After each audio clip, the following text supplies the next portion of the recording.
ഇന്നലെ ഗതികെട്ടാണ് നടപടിയെടുത്തത്. ഇന്നലെ സമൂഹ മധ്യത്തിൽ മുഖം വികൃതമായി പൊളിഞ്ഞിളകി നിന്നതിന് ശേഷമാണ് നടപടിയെടുത്തത്. അല്ലാതെ ഈ രാഹുൽ മാങ്കൂട്ടത്തിനെ പറ്റി കിട്ടിയിട്ടൊന്നുമല്ല. നടപടിയെടുത്ത് കയ്യിൽ വെച്ചേക്കായിരുന്നു. അതെ അടുത്ത മിനിറ്റിൽ പുറത്തുവിടാൻ, അതായത് മുൻകൂർ ജാമ്യമില്ല എന്ന് കോടതി വിധി പ്രൊനൗൺസ് ചെയ്ത് കഴിഞ്ഞാൽ അടുത്ത മിനിറ്റിൽ ഇതാ നടപടി എന്ന് പറഞ്ഞുകൊണ്ട് വാർത്താക്കുറിപ്പ് പുറത്തേക്ക് വിടുകയാണ്.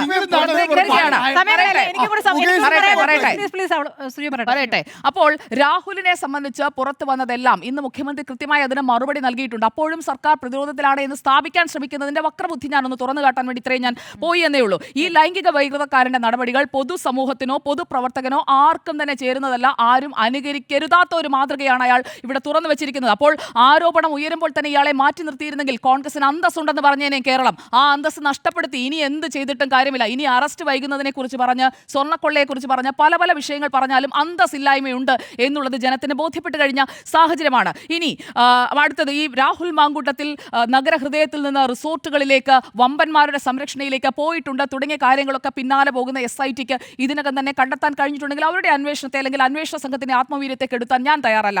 അവരന്വേഷിക്കട്ടെ. ഇത്രയ്ക്ക് ഉറപ്പുള്ള ഇയാളൊരു ലൈംഗിക വൈകൃതക്കാരനാണെന്ന് മുൻപേ അറിയാവുന്ന, രേഖാമൂലമുള്ള പരാതിയല്ലാതെ മറ്റു തരത്തിലൊക്കെ ഇതൊക്കെ അറിയാമായിരുന്ന ആളുകൾ എന്തിനാണ് ഇത്രയും കാലം ഇയാളെ പൊതിഞ്ഞു കൊണ്ടു നടന്നത്, ഇങ്ങനെ ഘട്ടം ഘട്ടമായി ഉയർത്തിക്കൊണ്ടുവന്നത്? 2017 2025 ഇടയിൽ അയാൾക്ക് ലഭിച്ചിട്ടുള്ള ഉയർച്ച, ആ രാഷ്ട്രീയത്തിലെ അയാളുടെ വളർച്ച എന്ന് പറയുന്നത് മറ്റു പ്രവർത്തകർക്ക് കിട്ടിയ അതേ രീതിയിലാണോ?